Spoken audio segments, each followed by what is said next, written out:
Welcome to the 29th reading of my memoir, The Innocence of Guilt. A few facts of life. Pamela, the third girl, lived in a council house on the Monkwick estate. The first time I entered her house, she asked her parents if they could correctly guess my age. I expected this. They didn't waste much time in giving forth their assumption that I must be no more than 10 or 11 years old. It became a game for Pamela. She involved her entire family in it and traipsed me round her aunts' and uncles' houses on the estate, showing me off. The introductions all over, and wearing thin, our friendship took off on its ride to nowhere, but destinations are designated for those who have some sense of where they need to be. The television set featured as an attraction again, and the fact that most of the time I went there we were alone. That gave Pamela the freedom to rummage amongst her parents' things in their bedroom. She brought out a huge book on sexual practices from all over the world, and together we devoured its pages, although I'm pretty certain she'd been through it before, as she knew where to find the good parts. Then she brought out some little square-shaped packets. She said she mustn't undo them, or her parents would know she'd been snooping. "They're what my parents use, so my mum doesn't have another baby," she proudly told me, and stuffed them back into the drawer she'd taken them out of. I didn't have a clue how they could stop babies arriving, but I pretended I did, because I was 2 years older than her. The truth being, I didn't know the actual body part a baby emerged from, let alone how it managed to get in there to begin with. Therefore, whatever those packets contained mystified me. One day I walked part way home from school with another much younger girl who said her dog had just had puppies. "They were so dirty when they came out," she said, screwing up her nose in disgust. Confused, I said, "Why were they dirty?" "You know," she said, "where they come from. All that messy stuff from the dog's bum." Even more confused, I blurted out, "They come from the dog's bum." She gave me a puzzled look. "Of course they do.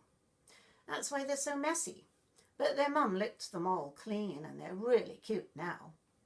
"Oh, that's nice," I replied, but I knew she thought me stupid. After we parted company, I sauntered home, wondering how come I'd lived on a farm for 2 years and not seen any animals being born. Not one pig, cow, or horse. I hadn't even seen a chicken lay an egg, although I picked them out of the nesting boxes often enough to take to my mother.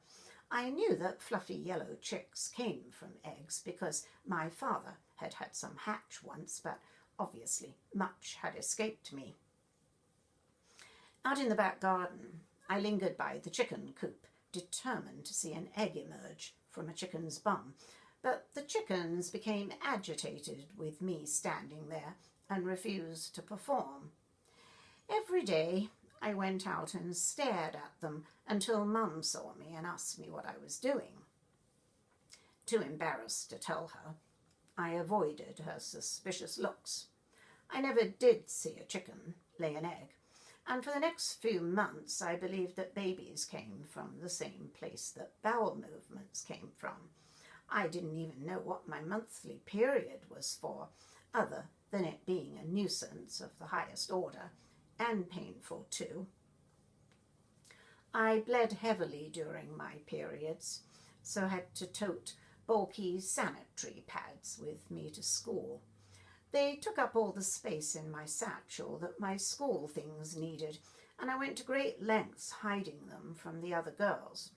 Mum bought me knickers with plastic gussets, as the blood leaked through my regular ones. They made me so uncomfortable and hot. The cramps so painful I usually ended up in the nurse's room. The cramps became so bad, Mum took me to see the doctor. After we came home, she helped me up the stairs to bed. Later on, I heard her talking to my father downstairs. "I can't believe what that doctor said about Jenny," she groaned. I strained to hear every word, despite abdominal cramps twisting me in knots so I could hardly think. "Fancy him saying she won't be cured until she has a baby. I've never heard anything so disgusting. A 14-year-old girl having a baby. Whatever next?" My goodness, I don't want to have a baby. Embarrassed and sickened at the whole idea. It wasn't something I could discuss with my family, considering how disgusting it appeared to be, and I wasn't going to mention it to the doctor either. He hadn't explained anything to me, but talked to my mother privately.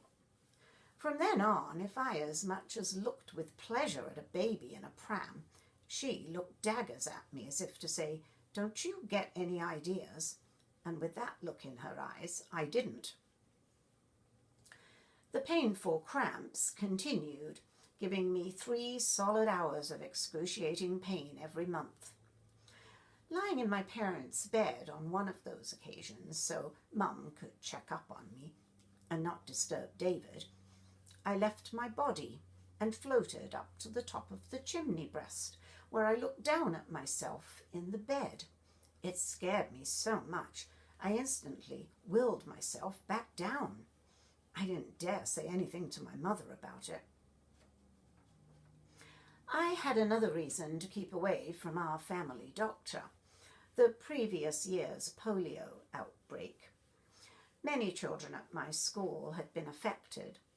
Afterwards, everyone was advised to get vaccinated, and most children sensibly went for their needles given at school. I refused to go as I feared needles. So I imagined the horror of the doctor grabbing me and sticking the needle in my arm against my will once I entered his domain.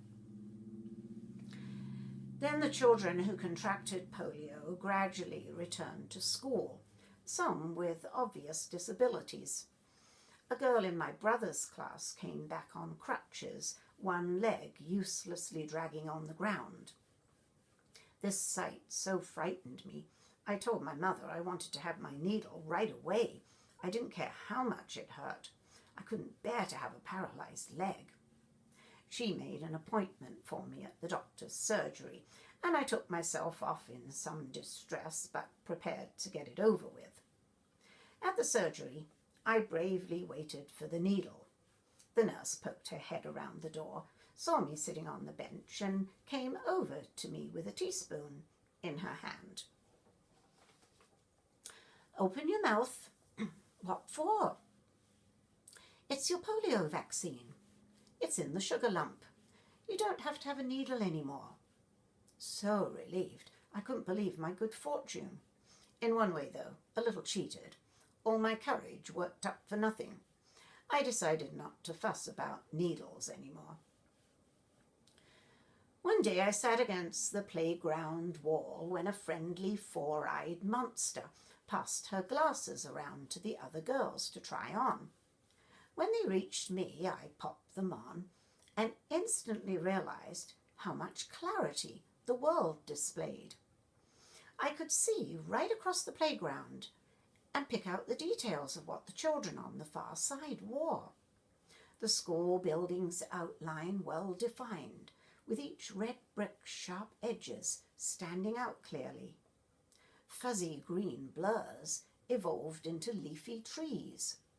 The entire playground shone brightly, as if one of the teachers had given it a scrub in washing soap. I realized I ought to have had glasses a long time ago. I could never read the writing on the blackboard without sitting in the front seat in class, and I had accidentally discovered a way to compensate for this if I couldn't. I squinted one eye shut and peered through the narrow slit in the nib of a school pen with the other eye, making out the information on the board, segments at a time. I knew to be sneaky when I did it, as it looked a little strange. Another coping mechanism to deal with my frustrating world. I couldn't wait to go home and tell my mother. "You've got to get me glasses, Mum," I demanded, expecting her to instantly drop what she was doing and escort me to the optician's. "You don't need glasses," she said in a mocking tone. I told her about the freshly scrubbed world I'd discovered at school, but this didn't impress her at all. "I don't need glasses. Your dad doesn't need them, and neither your brother or Din-Din needs them. So what makes you think you do?" she said indignantly. This confused me because years ago she'd told me about Din-Din's poor eyesight. She probably talked him out of the glasses he needed. I couldn't get anywhere with her. But then she went on about how when I first went to Wilson Marriage, the stupid school nurse told her she had to get me glasses, and she thought it nonsense, so she hadn't followed up on it. She said they, as if the whole world was in on it, were only after her money, and she wasn't falling for their schemes.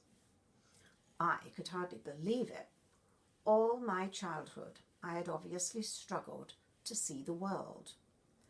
Thought I recognized somebody across the street and waved to them, then discovered I didn't know them at all, then caused somebody who did know me to think me a snob because I ignored them.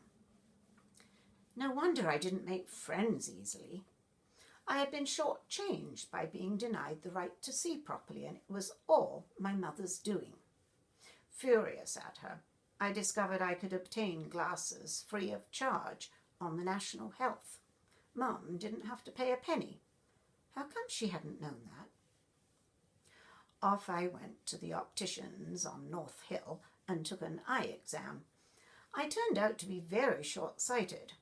The clear, colourless plastic frames I chose, hoping to be incognito, came with flexible wires curling around my ears to prevent the glasses from slipping off. The optician had asked me if I wanted them, and I'd said yes without thinking. At school, the girls in my class laughed at the wires. Not only had I joined the ranks of the four-eyed brigade, but had signed up with the loony section as well, according to my tormentors. So instead of wearing the glasses all the time, I took to only wearing them when I desperately needed to see something on the blackboard or on the screen at the pictures. I was back where I started, stumbling around, viewing the world in a blurry fashion. I could hardly blame my mother for that.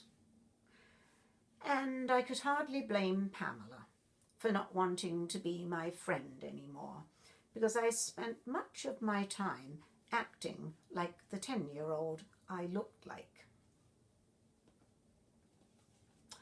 Thank you for listening. Please feel free to subscribe, like, or comment on this reading, and hopefully you will tune in to the next one. Bye for now.